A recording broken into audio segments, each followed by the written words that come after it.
하나님은 우리의 아버지이시고 우리는 하나님의 자녀입니다. 아버지는 자녀의 필요를 채워줄 의무가 있지요. 그리고 자녀는 아버지의 공급하심을 누릴 자격이 있습니다. 물론 우리 육신의 아버지들은 저도 그렇지만 어려운 시대들을 살아오셨기 때문에 자녀들의 모든 원함을 다 만족시켜 줄 수는 없습니다. 사람이 완벽하지는 않지요.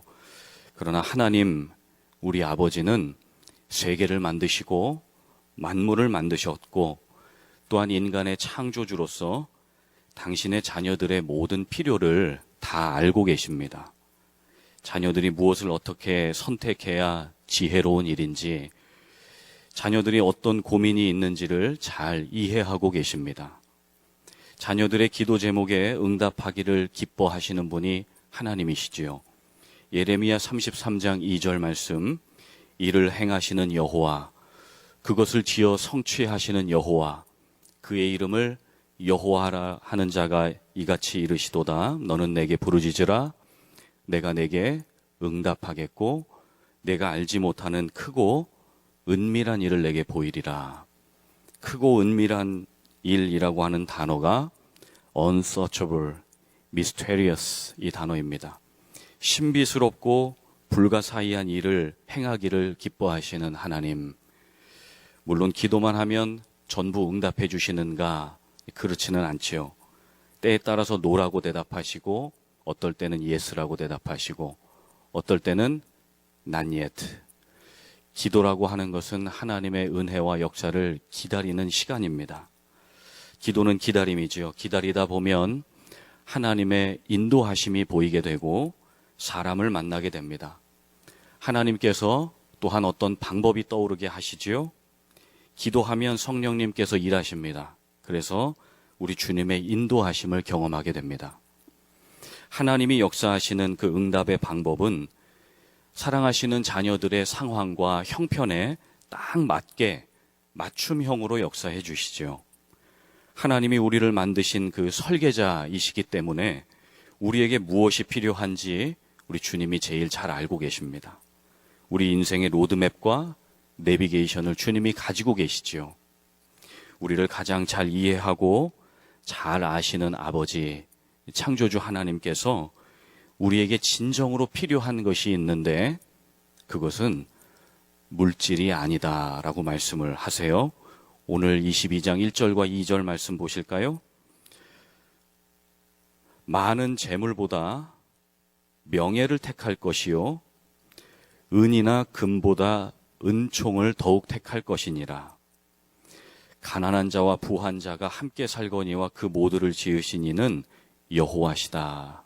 이렇게 말씀합니다. 가난한 자도 부자도 하나님이 만드셨죠. 그러므로 세상의 모든 재물, 모든 부동산, 모든 건물주는 하나님이십니다. 하나님 우리 아버지가 최고의 갑부이시죠. 하나님의 자녀인 우리 모두는 다 부자입니다. 여러분 모르시겠지만 제가 굉장히 부자입니다.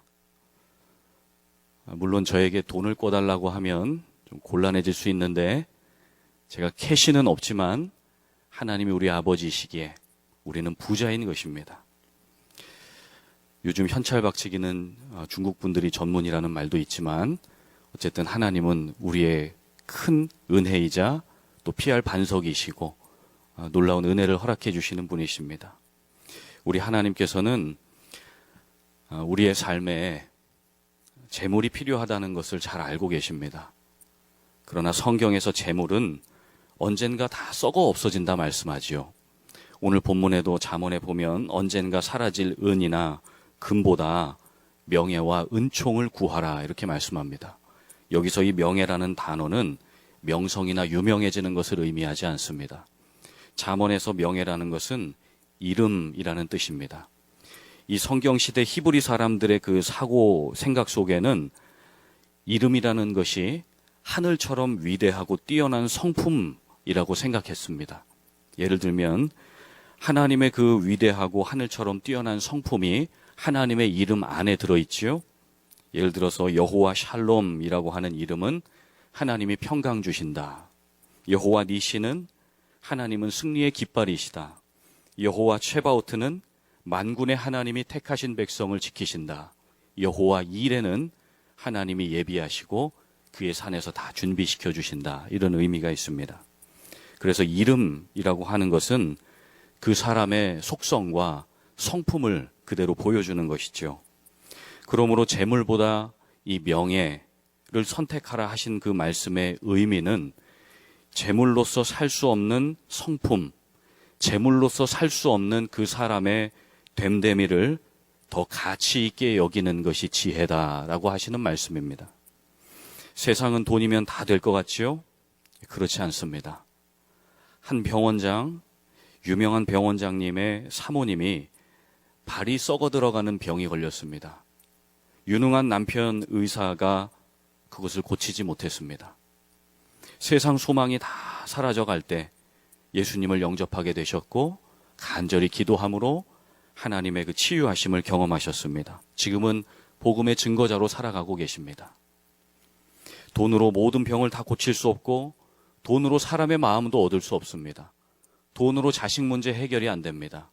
돈으로 가정 문제도 해결하기가 어렵지요. 돈이 많으면 유산 상속 때문에 자식들이 싸울 우려가 있습니다. 한 일주일 전 기준인데 기사를 보니까 세계 최고의 갑부가 4위는 빌 게이츠, 1268억 달러, 한화로 약 141조 2400억 원. 3위는 테슬라 대표로 1564억 달러, 2위는 아마존 CEO, 1위는 루이비통 CEO. 한화로 약 214조 1000억 원을 가지고 있답니다.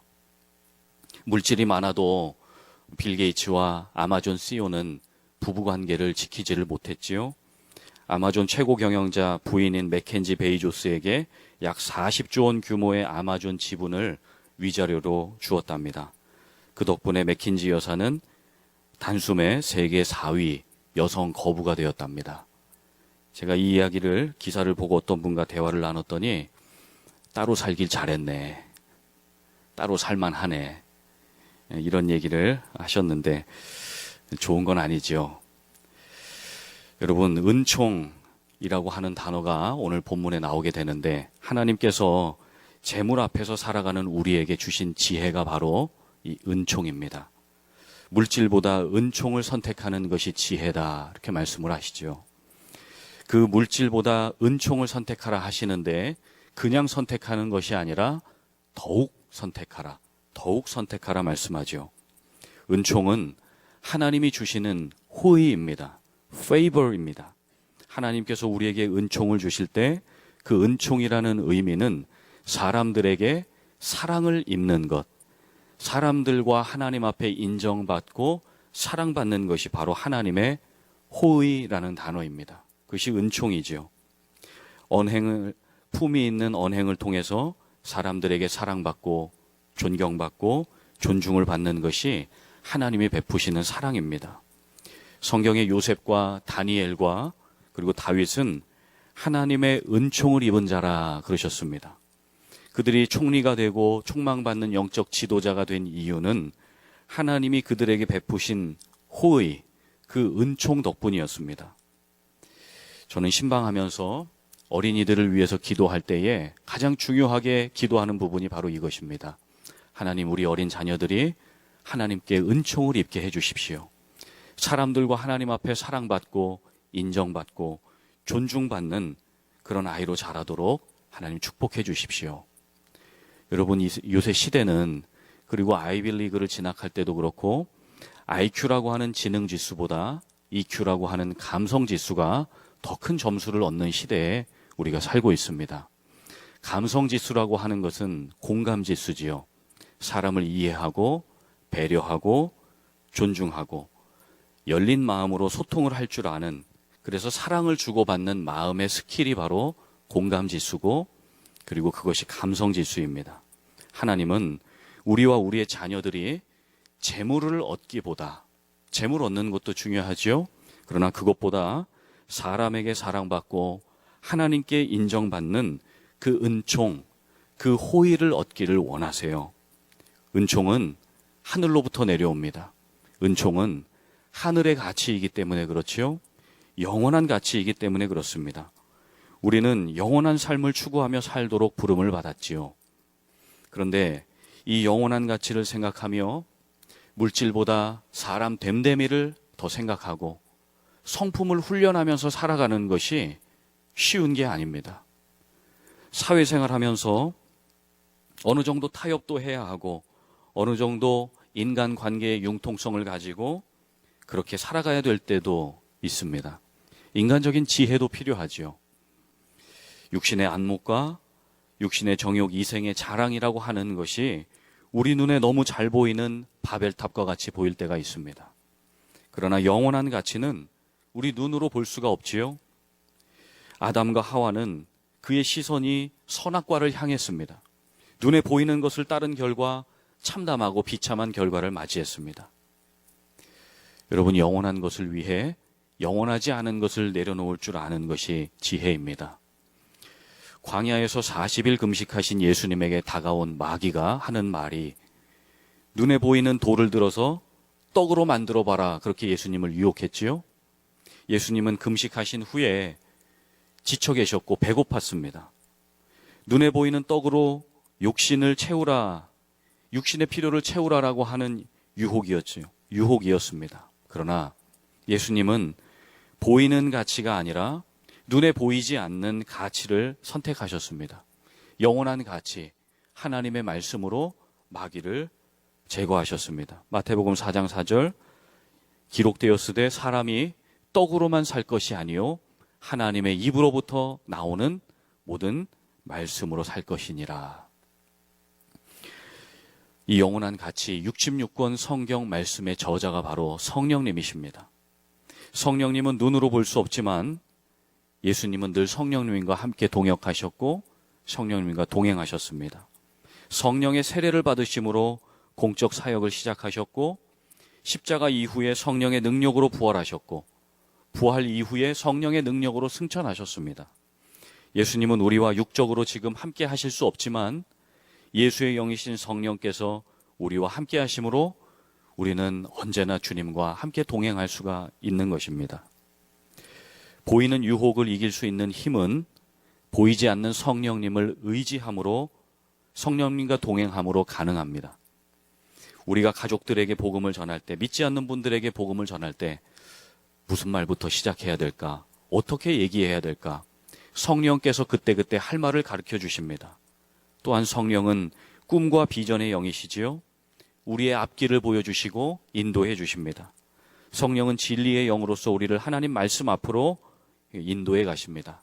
말씀을 조명해 주시고 말씀을 깨닫게 하시고 말씀이 이해되도록 인도해 주시죠. 여러분, 우리 주변에 말씀 하면서 성령님을 의존하지 않는 것은 그것은 어불성설입니다. 그건 말이 앞뒤가 맞지 않지요. 하나님의 말씀의 저자가 성령님이시기 때문에 말씀 하면서 성령님과 함께 동행해야 되는 것입니다. 성령님의 조명하심으로 묵상하고 성령님의 깨우쳐 주심으로 큐티하고 성령님의 인도하심으로 우리는 통독해야 되는 것입니다. 성령의 말씀 안에 우리가 거주할 때 우리는 죄와 유혹과 재물 앞에서 당당할 수 있는 것입니다. 예수님은 우리가 재물 없이 살 수 없음을 아시기에 예수님 설교의 3분의 2가 재물과 물질에 대한 말씀이셨습니다. 많은 비유가 이 세상에서 어떻게 먹고 살아야 되는지 주님은 그 말씀을 우리에게 해주셨습니다. 오늘 본문에서도 가장 많이 반복되는 단어가 있는데 그것이 바로 가난과 부함, 재물에 대한 이야기입니다.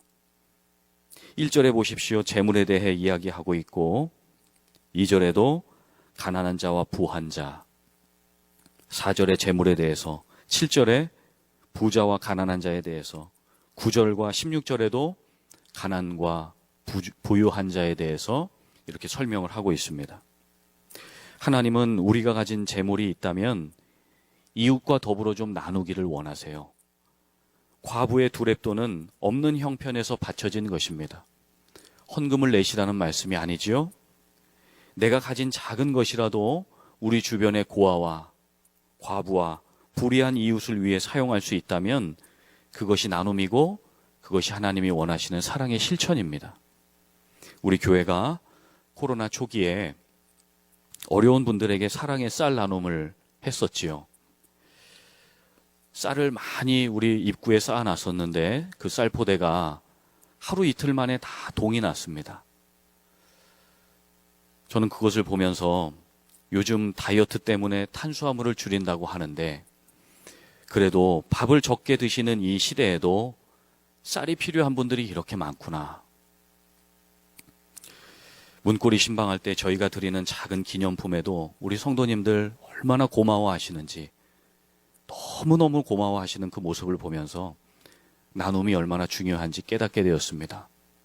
물론 선물을 이렇게 드리는데 너무 빨리 가져가셔서 당황할 때도 있었지만 우리 성도님들이 작은 것에 얼마나 고마워하시는지 저는 그 마음이 참 감사하고 감동이 되었습니다. 슬픔을 나누면 반이 되고 기쁨을 나누면 배가 된다는 말이 있습니다. 우리는 이 땅이라는 현실 가운데 살면서 하늘의 부요함을 나누는 존재로 부름을 받았습니다. 유진 피터슨의 현실에 뿌리 박은 영성이라고 하는 책이 있습니다. 우리의 영성이 하늘을 추구하지만 우리는 땅에 살고 있고 동시에 땅에 살고 있는 동시에 하늘에 있다라고 하는 그런 말씀을 하셨습니다. 그런 의미에서 나눔이라고 하는 것은 땅의 인간 관계를 통해서 하늘의 하나님이신 예수님과의 관계를 이 땅 가운데 펼쳐나가는 것이 지혜다라고 이렇게 깨달음을 주었는데요. 제가 읽었던 이 책에 감동되는 부분이 있어서 잠시 좀 쉐어하겠습니다. 우리는 우리의 겉모습만 보는 사람을 수없이 많이 만난다. 그들은 우리를 보면서 우리가 그들에게 어떤 이용 가치가 있는지 그리고 우리에게서 무엇을 얻어낼 수 있을지 계산하기 시작한다. 그런 사람들과 계속해서 같이 있을수록 우리는 점점 우리 이하의 존재가 되어간다. 그런데 우리의 삶에 이와는 다르게 들어오는 사람이 있다. 그는 우리를 이용할 목적으로 바라보지 않고 넉넉한 마음으로 우리 내면의 진실에 대해 관심을 가지며 우리의 약점을 잡거나 우리에게 흠집을 내려 하지 않고 우리의 속 생각을 알아주며 내적 신념을 따르려는 삶의 어려움을 이해해주고 우리의 내면 깊은 곳을 굳게 다져준다. 그는 바로 영적인 친구다. 우리에게 영적인 친구 되시는 분이 계시죠. 그분이 예수 그리스도이십니다. 예수님은 우리 대신 울어주시고 우리 대신 죽어주시고 우리 대신하여 십자가의 모진 고문을 당하셨습니다. 그리고 우리에게 사랑과 은혜를 베풀어 주신 너무나도 고마운 친구이시죠. 성경은 우리가 예수님과 함께 십자가에 못 박혀 땅에 대해서는 이미 다 우리는 죽었다. 그리고 우리는 주님과 함께 부활한 존재다 말씀합니다. 갈라디아 2장 20절을 아시죠? 내가 그리스도와 함께 십자가에 못 박혔나니 그런즉 이제는 내가 사는 것이 아니요 내 안에 그리스도께서 사시는 것이라. 이제 내가 육체 가운데 사는 것은 나를 사랑하사 나를 위하여 자기 자신을 버리신 하나님의 아들 예수를 믿는 믿음 안에서 사는 것이라. 골로새 3장 1절 2절에 그러므로 너희가 그리스도와 함께 다시 살리심을 받았으면 다시 부활하심을 받았으면 위의 것을 찾으라. 거기는 그리스도께서 하나님 우편에 앉아 계시느니라. 위의 것을 생각하고 땅의 것을 생각하지 말라. 이렇게 말씀하십니다. 우리는 위를 추구하는 존재입니다. 신앙은 언제나 상향성이지요. 마귀는 하향성입니다. 우리의 본향집이 우리의 고향집이 하늘에 있습니다. 하나님 아버지가 하늘에 계십니다. 진정한 부유함은 예수 그리스도 안에 있지요. 예수님 안에 모든 지혜가 있고 예수님 안에 모든 지식이 있고 예수님 안에 모든 부요함이 있습니다. 에베소서 말씀에 보면 이 세상의 모든 만물을 만드신 그 충만함과 그 부요함이 예수를 가진 모든 자에게 있다. 그 예수 그리스도 안에 있다 말씀합니다. 예수의 복음은 무엇과도 바꿀 수 없는 것입니다. 이 세상을 살아가며 필요한 것이 많지만 우리 심령 가운데 정말 필요한 것은 복음입니다. 복음이면 충분한 것이지요. 하나님은 복음을 가진 자들의 앞길을 열어주기를 원하십니다. 복음을 가진 자들의 영혼을 만족해 하기를 원하세요. 복음을 가진 자들의 미래를 주님은 축복하십니다. 우리 아버지 되시는 하나님은 언제나 우리와 함께하고 계십니다. 자녀들의 모든 필요와 형편을 돌보고 계십니다. 오늘도 우리와 함께하시는 그 하나님, 하나님의 영으로서 역사하시는 그 성령님의 인도하심을 받으며 하나님의 공급하심을 경험하시며 하늘의 큰 승리를 경험하시는 우리 귀하고 복된 성도님들 다 되실 수 있기를 예수님의 이름으로 간절히 축복합니다. 함께 기도하겠습니다. 존귀하신 하나님 아버지, 오늘 잠언서 22장 말씀을 우리에게 주셔서 참된 인생의 부요함이 되시는 우리 주 예수 그리스도를 다시 바라보고 기억하고 소망할 수 있게 하시니 참 감사합니다. 늘 예수의 영으로서 우리 가운데 역사하시는 성령 하나님, 또한 우리의 아버지가 되시는 하나님, 우리 아버지, 자녀들의 형편을 돌보실 때에 우리가 하나님으로부터 달려나아가 하나님의 은혜를 공급받게 하시고 하나님이 주시는 은총을 경험하게 하시고 하나님의 베푸시는 호의 가운데 살아갈 수 있도록 축복하여 주옵소서. 주님께 감사하오며 존귀하신 예수님 이름으로 간절히 기도하옵나이다. 아멘. 우리 함께 기도 제목 보시며 기도하겠습니다. 첫째로 재물보다 하나님의 성품을 담고 주의 은총을 받는 자 되게 하여 주옵소서. 팬데믹으로 어려움 중에 있는 성도님들에게 은혜를 베풀어 주시고 담임 목사님과 교회 목회자들 모든 직분자들이 성령 충만함으로 사명을 감당하게 하소서. 신영선, 김봉순, 태환, 명환, 미환, 태국 방콕 신학원 위에서 기도할 때에 가족들에게 성령 충만과 영육 간의 강건함 주셔서 사역과 학업을 잘 감당하게 하여 주소서. 우리 이와 같은 기도 제목 붙잡고 우리 여러분들 개인 기도 제목 붙잡고 우리 주여 한번 부르고 이 시간 간절하게 우리 주님 앞에 한번 기도하겠습니다.